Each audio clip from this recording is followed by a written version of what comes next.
It's so nice to see so many devotees in Bhagavatam class. Thank you very much.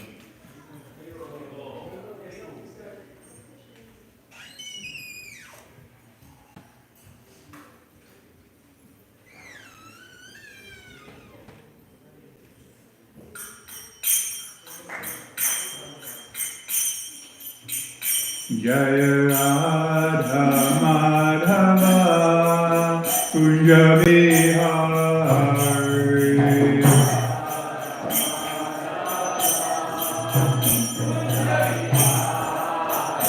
Jaya Radha Madhava Kunja Vihari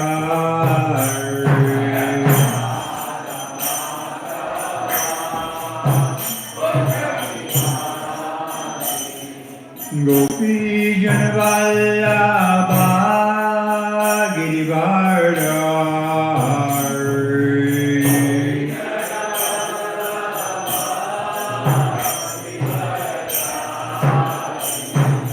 Gopi Janvallabha Girivardhari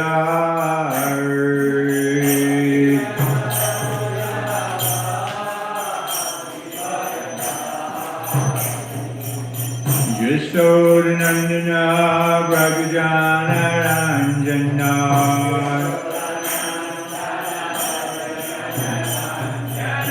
Yasodhanandana Brajajana Ranjana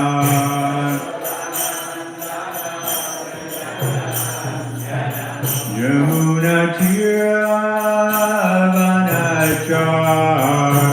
Tiravanachari Yamuna Tiravanachari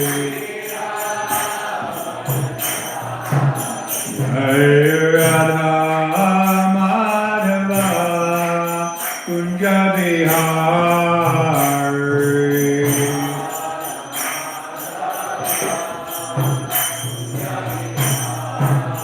Jaya Radha Madhava Kunja Vihari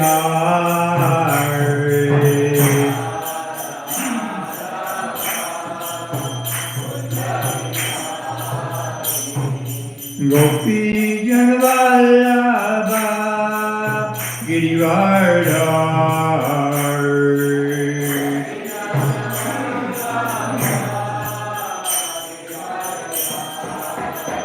Jaya Gopi Janvallabha Girivardhari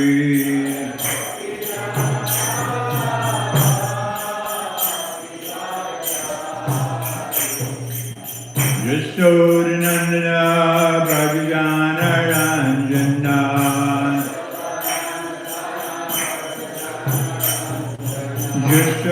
Yasodhanandana Brajajana Ranjana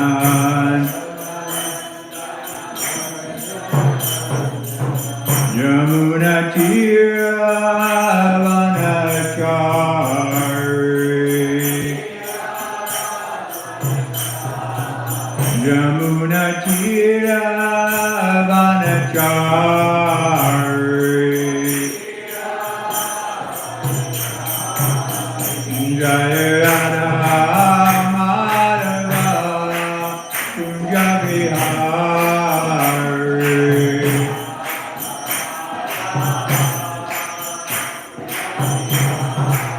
Jaya Radha Madhava Kunja Vihari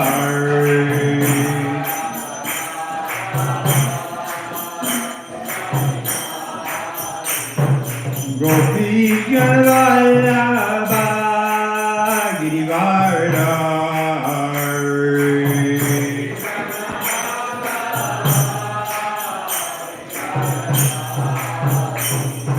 Gopi Janvallabha Girivardhari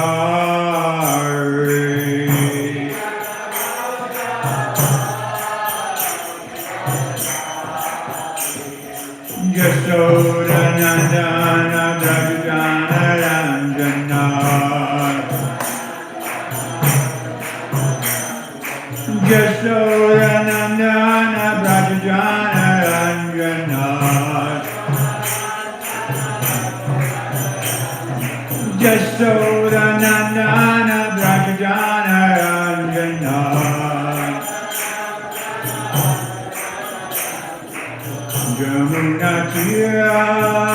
Vanachari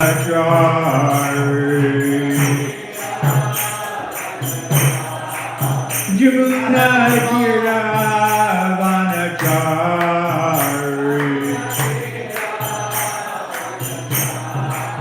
Jaya Radha Madhava Kunjabihari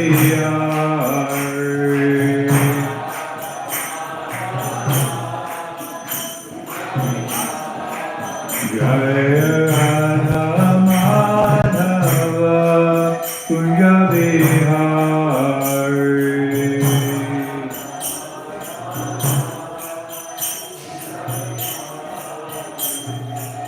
Hare Krishna, Hare Krishna, Krishna Krishna, Hare Hare, Hare Rama, Hare Rama, Rama Rama, Hare Hare.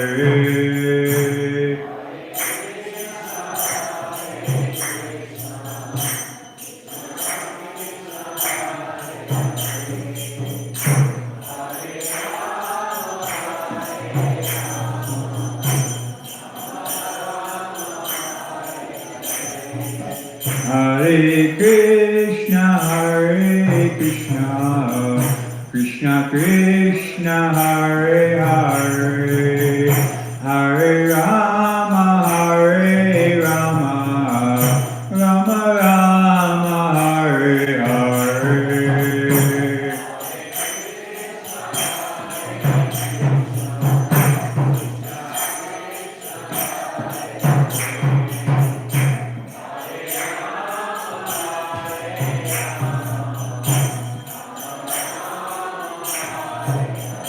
Jaya Prabhupada, Prabhupada, Prabhupada, Srila Prabhupada.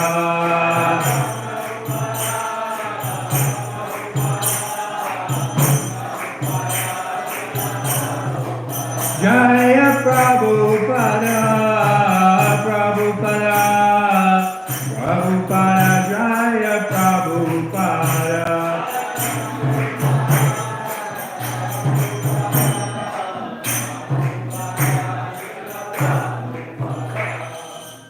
Srila Prabhupada ki Yam Vishnupad Paramahamsa Parivajakacharya Astotar Satashi Srimad Divine Grace A.C. Bhaktivedanta Swami Srila Prabhupada ki jai Anantakoti Vaishnava Vrinda ki jai Namacharya Srila Haridas Thakur ki jai Ramsigaho Shri Krishna Chaitanya Prabhu Nityananda Shri Advaita Gadadhar Shri Vas Adi Gaura Bhakta Vrinda ki jai Shri Shri Radha Krishna Gopi Shamakund Radhakund Giri Govardhan ki jai Shri Vrindavan Dham ki jai Nu Vrindavan Dham ki jai Ganga Mayi ki jai Jamuna Mayi ki jai Shrimati Tulsi Devi ki jai Bhakti Devi ki jai Samaveta Bhakti Vrinda ki jai Grantaraj Srimad Bhagavatam ki jai Srila Prabhupada ki jai Gaura Premanandi. All glories to the assembled devotees. All glories to the assembled devotees. All glories to the assembled devotees. All glories to Sri Sri Guru and Gauranga. Namo Vishnu Padaya Krishna Krishna Bhakti Vedanta Swami Namaste Saraswati Devi Gauravani Krishna Shri Krishna Bhakti.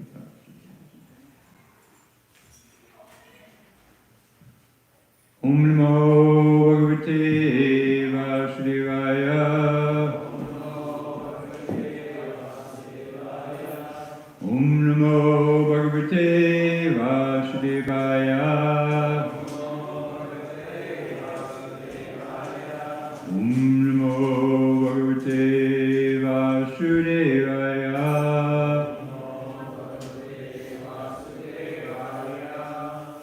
So we are continuing discussing from the third canto, the 24th chapter, about the renunciation of Kardama Muni. We're speaking on text number 36 today. We will go through the Sanskrit verse first.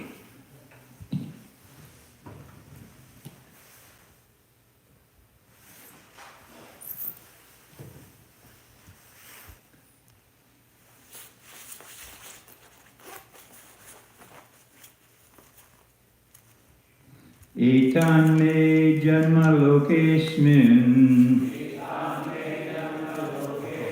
Oh, so nice. Everybody chanting the verses. Music's my heart. Mumukshunam durashayat. Prashankyanaya tapanam. Samatayatma darshane. Etan me janma lokesmin. Mumukshunam durashayat. Prasankyanaya tatvanam. Samatayatma darshane. Etan me janma lokesmin. Mumukshunam durashayat. Prasankyanaya tatvanam. Samatayatma darshane. Chant, please.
Vaishnavis. Etan me janme lokesmin. Mumukshunam virashayat. Vishankaranam tapanam.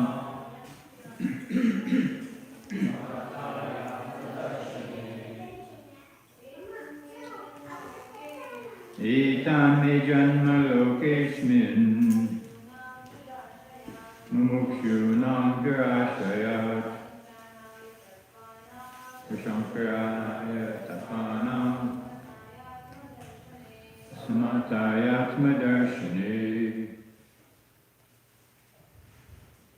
Etat, this. Me, my. Janma, birth. Loke, in the world. Asmin, in this. Mumukshunam, by those great sages seeking liberation. Durashayat, from unnecessary material desires.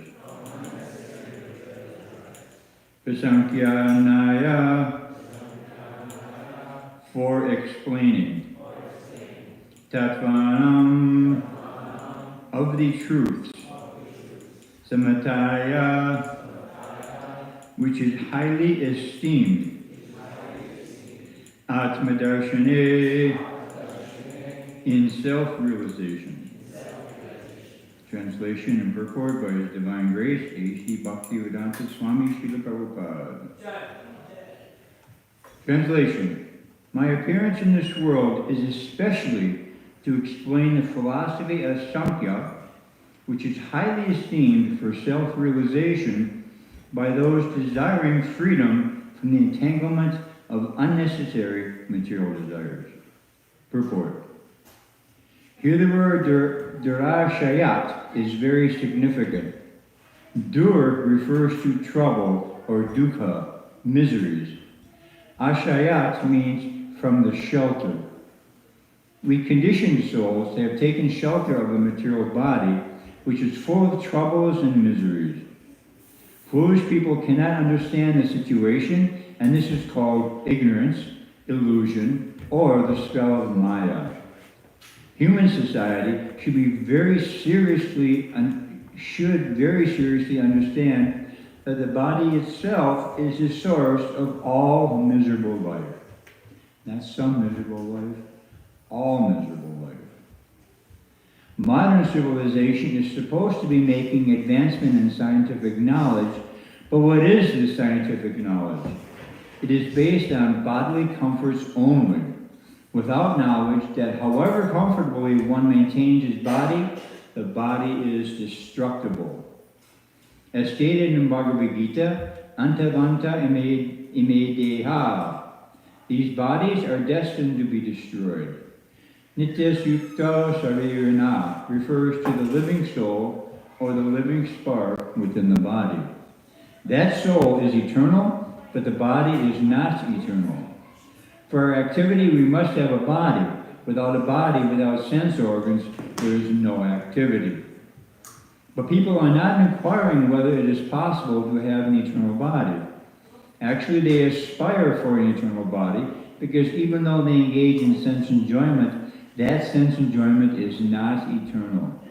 They are therefore in want of something which they can enjoy eternally, but they do not understand how to attain that perfection. Sankhya philosophy, therefore, as stated herein by Kapila Dev, is Tattvanam. The Sankhya philosophy system is designed to afford understanding of the real truth. What is that real truth? The real truth is knowledge of how to get out of the material body, which is the source of all trouble. Thank you. Lord Kapila's incarnation or descent is especially meant for this purpose. That is clearly stated here. Translation once again, please repeat. My appearance in this world is especially to explain the philosophy of Sankhya, which is highly esteemed for self-realization by those desiring freedom from the entanglements of unnecessary material desires. Omagyanamurdasya Gananjana Savakaya Chakshurumlitamina Tasmai Shri Gurve Namaha Shri Chaitanya Mano Vishtam Stapidamina Bhutale Swayam Rupa Karamayam Dadadi Svadadandekam Mandeham Shri Guru Shri Yuta Padagamalam Shri Gurun Vaishnavam Scha Shri Rupam Sagrajatam Sahagana Raghunatam Vitam Tam Shivam Sadvaitam Savadutam Parijana Saitam Krishna Chaitanya Devam Shri Radha Krishna Padam Sahagana Lalita Shri Vishakam Shah Hare Krishna Karuna Sindhu Dinabandhu Jagatpate Gopesha Gopika Kanta Radha Kanta Namostute Tapta Kanchana Gaurangi Radhe Vrindavaneshware Vrishabhanu Sute Devi Pranamami Hari Priye Panchakalpatarubhyascha Kripa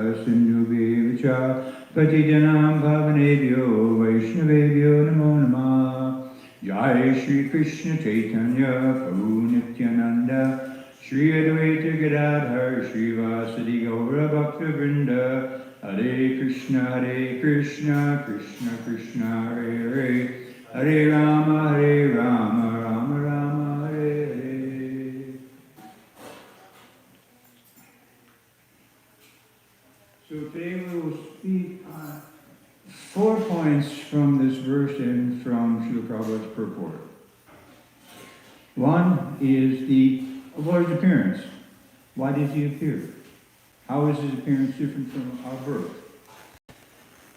Second point is Sankhya Yoga as a principle of knowledge.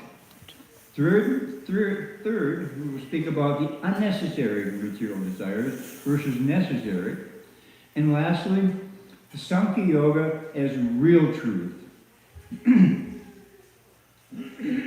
me. So as Krishna says to Arjuna specifically, but us also, in the fourth chapter of Bhagavad Gita, Purichanaya sadhanam vinashaya chadushkritam dharma samsnapanartaya sambhavami yuge yuge. To deliver the pious and to annihilate the miscreants, as well as to reestablish the principles of religion, I myself appear millennium after millennium. So Krishna, he descends according to his sweet will, according to his desire, when and as he likes, and where and as he likes. However, having said that, he has a schedule of appearances. He has places where he appears. He appears in different, there's I believe 6 different types of avatars. That Guna avatars, Mamatar avatars, Lila avatars, Shakti-Vesha avatars, I forget the 6th one. So he comes for specific purposes, as he says in that verse from Bhagavad Gita, to annihilate the miscreants and reestablish the principles of religion. Here in this verse today, he's reestablishing the principle, the knowledge of Sankhya Yoga. Whereas we, conditioned souls, we have to take birth according to our past karma. We are forced to come to this material world. We're forced to take birth in a particular family, in a particular type of body, according to our desires on the one hand, and according to our past karmic activities on the other hand. Both are contributing factors. But the Lord appears according to his own sweet will. As he likes, when he likes, where he likes, he performs the activities that he wants to perform. But when he says that I come to annihilate the miscreants, he doesn't have to come for that. Even though he says, that's one of the reasons for my appearance, he comes specifically to give pleasure to his pure devotees.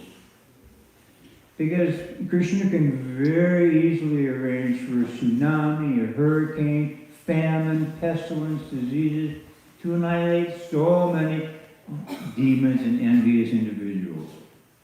For him, it's not a problem. He just, his material energy just takes care of this on his behalf. So he doesn't actually have to come for that reason. And also to reestablish religious principles, he can have one of his incarnations, one of the portions of his expansions. They can do that themselves, although they are the same as Krishna. But an expansion of an expansion is different from Krishna, even though qualitatively the same.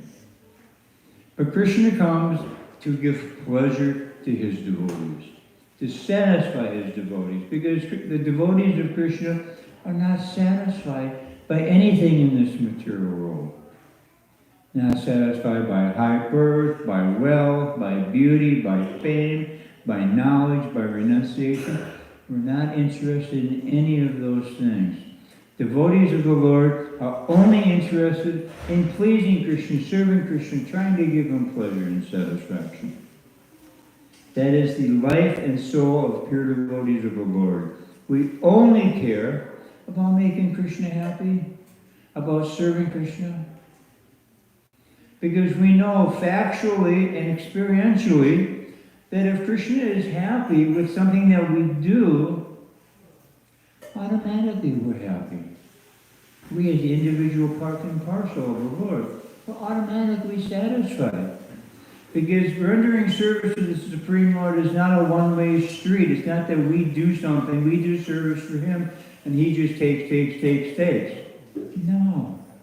He loves to reciprocate with those who serve him in love and devotion. He doesn't need what we have. There's nothing that we can do, there's nothing that we have that Krishna does not already have. The only thing that he wants from us is your love. It's the only thing. Because love is completely voluntary. And one of the qualities of the individual spirit soul that we all are, we're not these bodies, we're the spirit soul giving life to the body. We have renunciation, we have independence. So when we properly utilize the renunciation, and more importantly, we properly utilize our independence to serve Krishna in a mood of love, he greatly, greatly appreciates that, and he responds accordingly. I'm sure all of you have personal experience of this. When you engage in devotional service for any period of time, you will have that reciprocal relationship with the Lord, where you do something and he's just happy about it. It'd be the most simple thing. He doesn't need any type of wealth. It's not required that we have PhD, MA, BA, any level of education. It's not required. The only thing that's required is that we have love, we have devotion. And we offer whatever it is, whether it's a leaf, a flower, a piece of fruit, a little water, to the Lord with love and devotion. Whatever service we are rendering, we do it with, how can this please Krishna? How did this please the spiritual master and the Guru Parampara? How can I conduct my affairs, my activity? How can I mold my life in such a way to be 100%, 100% in alignment with the desire and instruction of Krishna coming down to us through the Guru Parampara? That should be our constant meditation until we have the answers to those questions. And this is very nicely explained by Srila Prabhupada in a purport, first canto, the last verse of the 3rd chapter. 1344, I believe, is the verse number. It's the last verse number in the 3rd chapter. And I don't want to get into that deeply, but I encourage all of you to read that verse, but especially the purport, and study it, because Prabhupada gives the key. How we can see Lord Krishna directly in every page of Srimad Bhagavatam. Because Book Bhagavatam is not different from person Bhagavatam. Not different. And Srila Prabhupada gives the key on how we can see Krishna directly in every page of Bhagavatam. So please, read that when you have time. First canto, 3rd chapter, last verse. So going back to my structure here. So that's the reason of the Lord's appearance. Internally, it's to give pleasure to his unalloyed devotees and to all of us aspiring devotees. Second point I wanted to speak about was Sankhya as a principle of knowledge. Earlier in the same canto, canto 3 in chapter 4, I believe it's text 12. No, chapter 12, verse 4. I had it mixed up there. The verse is, in the beginning, Brahma created the 4 great sages named Sanaka, Sananda, Sanatan, and Sanat Kumar. All of them were unwilling to adopt materialistic activities because they were highly elevated due to their sentiments flowing upwards. And Prabhupada gives a really, really nice purport. Although Brahma created the principles of nescience as a matter of necessity for those living entities who were destined to ignorance by the will of the Lord, he was not satisfied in performing such a thankless task. So this chapter is about Lord Brahma creating as a secondary creation of the universe. And he's just beginning. The first thing he created were 6 principles of nescience, of ignorance. He created those before he created anything positive. So Prabhupada writes, therefore he, Lord Brahma, created 4 principles of knowledge. First he created Sankhya, which we are discussing here. Here means in this section of the 3rd canto. We're in the 24th chapter. I believe that the Passion of the Cardinal Mohi Devahuti began 3 or 4 chapters ago, and they continue for another 8 or 9 chapters, so it's a substantial portion of the third canto. It's 10, 11, 12 chapters. So Sankhya, it's an empirical philosophy for the analytical study of material conditions. Next, the second principle of knowledge is yoga, or mysticism for the liberation of the pure spirit soul from material bondage.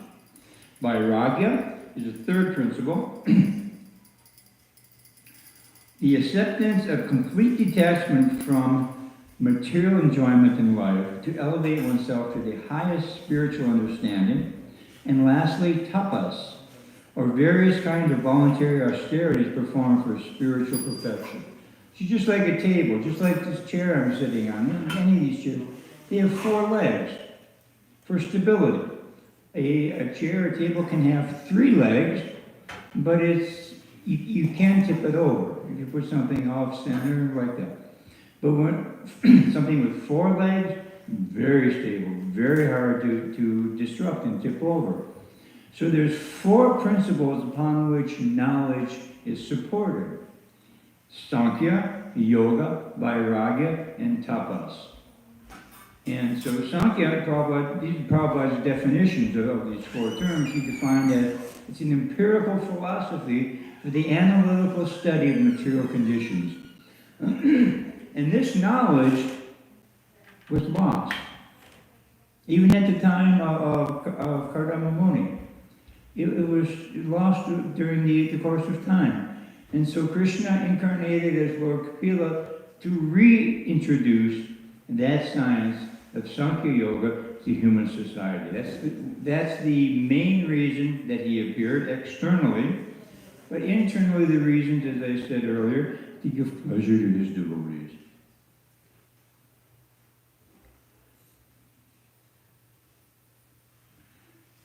So Prabhupada spoke of, actually in the verse, I believe it's the Lord who is speaking these verses here.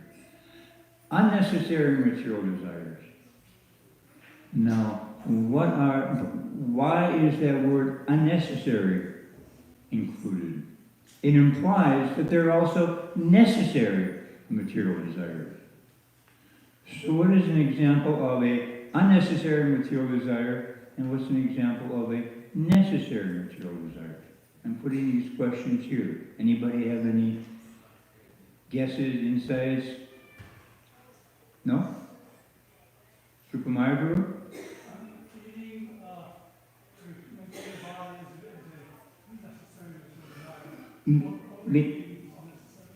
Eating or maintaining the body is necessary material activity. Unnecessary? What is unnecessary?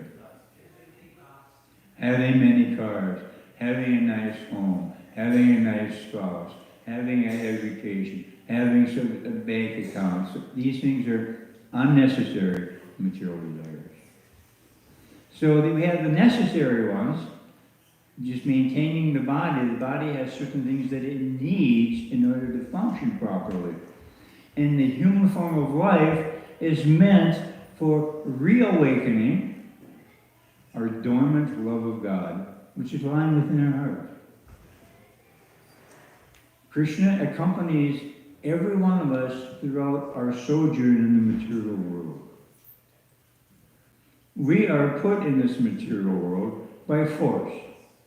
As I said in the beginning, according to our karma and according to our desires. We're given a particular body and a particular family, like that.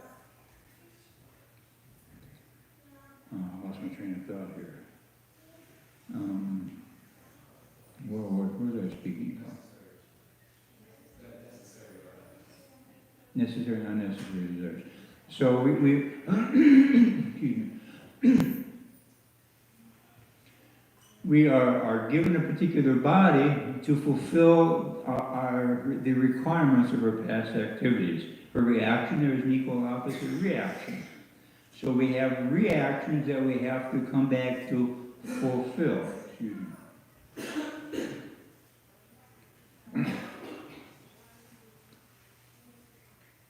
But the purpose of human life is to reawaken our dormant love of God.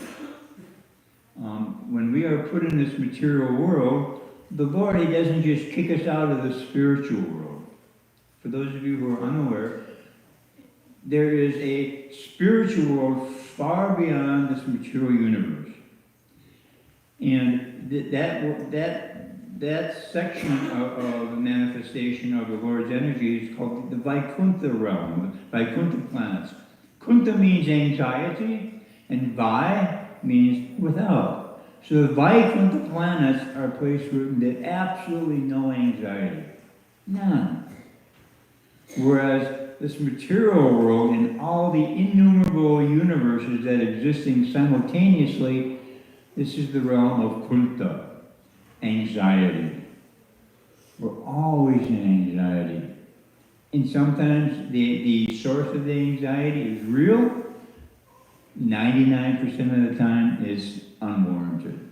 But still, anxiety comes, especially in this Kali Yuga. I think it was Mark, anybody hear of Mark Twain? American philosopher, statesman from the 1800s. He has, you look up Mark Twain expressions on Mr. Google, and there are many, many of them. Some of them are just hilarious. One of the ones that's coming to my mind is, he once said, I suffered through thousands of traumas, a few of which actually occurred. In other words, we create our own anxieties, we create our own miseries, we create our own suffering. And Srila Prabhupada explains that. Can you turn it back up, please? In the purport, when he says that the body is the source of how many miseries? All miseries. The body is the source of all miseries. And yet we are so attached to the body. We're so attached. A good friend of mine, she said that she sometimes would explain in class, how much pleasure can you get out of your little finger? Now the purpose of life is to enjoy. And as conditioned souls, we are eternally seeking pleasure outside. How much pleasure can you get? Now compare that amount of pleasure. How much pain can you get from this little pinky? A lot. And the pleasure? Very little, if anything. In fact, the acharyas and spiritual teachers, they explain to us that in this material world, there's no pleasure. There's no pleasure. There's only suffering. And Prabhupada would elaborate on that. He said, if you're banging your head on the wall for a long time, it feels normal. And then when you stop, oh my God, this feels so good. So when our suffering and misery decreases a little bit for a few moments, we falsely call that happiness. But in this material life, there is no happiness. Real happiness is a state of being. It's not dependent on what we have or don't have. It's a condition of being, which means internally. What am I thinking? What am I doing? Where am I looking for my happiness, my pleasure? What do I define as happiness? What do I define as pleasure? In material life, I mean, we've at least heard of, if not seen, alcoholics, where they just drink and to the extent that they ruin their body. I had one sister, no other siblings. She drank herself to death. She blew out her liver, and just like that. There are people who get into heavy addictive drugs. So they inject heroin into their body. It's a poison. And if you ask somebody who's addicted to heroin, especially if you ask them right after they've just injected, are you happy? Are you enjoying this? What do you think your answer is going to be? Absolutely, I'm enjoying this. Absolutely. And they fully believe it. But are they actually enjoying it? When you're sober and have your eyes open and utilize our intelligence, we understand simply suffering. But for conditioned souls, that's how we seek pleasure. That's how we seek enjoyment. By doing things that are detrimental to our own best interests. But that is not real pleasure. Real pleasure comes by serving the order of the spiritual master, serving him, which is the same as serving Krishna. Because now we're thinking that enjoyment is something material. And the acharyas and pure devotees of the Lord, they've come to teach us what is actually real enjoyment. What is the path of real enjoyment? What is the path of eternal life? Prabhupada explains in the purport that everyone is seeking after eternal pleasure. Everyone. But we don't know where to look for it. In Western cultures, cosmetics for women is a multi-billion-dollar a year enterprise. Why? Because women in general like to maintain youthful beauty. Even though we see every day as we get older that our face is gradually melting. The skin is sagging from our arms, from our cheeks, from our neck. We see this. We look in the mirror every day and we see this. As a matter of fact, at home, my wife, in the bathroom mirror, she hung a little skeleton, just to remind us that this is the fate of the body. It's going to die and just like that. Either be consumed by fire or be consumed by bugs and bacteria. But as devotees, as aspiring devotees, because we are serving under the guidance of a bona fide spiritual master, our path is guaranteed as long as we strictly follow the guidance of the spiritual master and the previous acharyas. And there's many rules and regulations. Now, sometimes people think that these rules and regulations are punishment and atonement, but they're not. They're like guide rails on a road, on a highway. It's like if you know, I'm sure many of you drove here. When you came in West Virginia, there's no straight road in West Virginia. It's all curving up and down like that. And there's signs showing a curve to the right and a speed limit.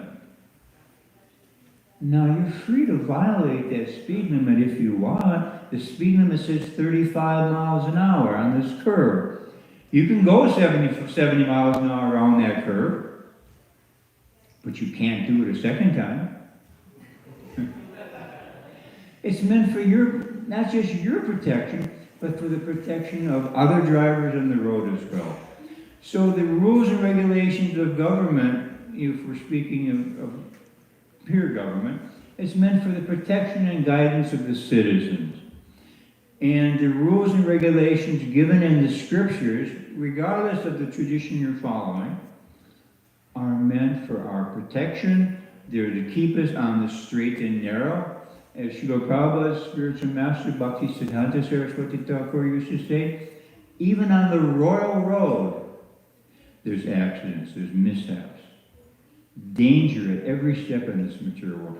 Even for someone on the transcendental path, even for someone on the path of Bhakti Yoga.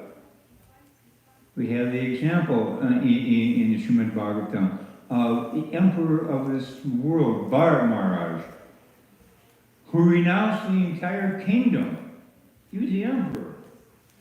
And he took up life as a hermit, but he became attached to a baby deer. He saw that the mother deer was drinking water from the river that his hermitage was on, and a lion or tiger was on the other side. The animal roared And out of intense fear, the mother miscarried. She dropped her baby and she fled for her life. And Barbara Maharaj was thinking, oh, that poor baby deer, look at that cute baby deer. You got no one to take care of him now. Let me take care of him. Anyhow, he began serving the deer. And his focus, his attention was deviated from the path of transcendence, from the path of spiritual life, to caring for this deer. And because of that diversion, he had to take birth again. And what was his next birth? As a deer. Because that's what he was meditating on at the time of death. But he was blessed, because he was so advanced, he was blessed, that in that body of a deer in his next birth, he remembered his previous life. And he remembered how he had to take birth as this deer, and what he did wrong to deserve that birth, to qualify for that birth. So, unnecessary material desires versus necessary material desires. We need to learn to distinguish them. We have, I want this, I want that. We have so many wants, but there's only very few things that we actually need. And we need to differentiate the wants from the needs, because the wants, as Mark Twain said, I've suffered through thousands of traumas, only a few of which actually occurred. The material wants are unnecessary disturbances, they're distractions, trying to take our focus away from service to the spiritual master, service to the Supreme Lord. This is by design of the material energy. She's meant to distract us. She's meant to pull us away from the path of bhakti. That's her service. Imagine having as a service, trying to capture the heart and mind of the devotee and take him away from Krishna consciousness. It's a thankless task. But that's her service, and she does it very nicely and very, very thoroughly. In the Christian tradition, there's an expression comparing the activities and desires of the Lord to grindstones, to millstones. When you got to grind a grain, the expression is the millstones of God, they turn slowly, they grind slowly, but exceedingly fine. In other words, progress in our life is very slow. But whatever desire we have, if we want that to be taken away, if we want that to be removed by the Lord, you have to get down to the bare essence and decide, do I really need this? Is this essential for my happiness? Is this essential, required for my spiritual progress? If it is, great. We keep it. We focus on it.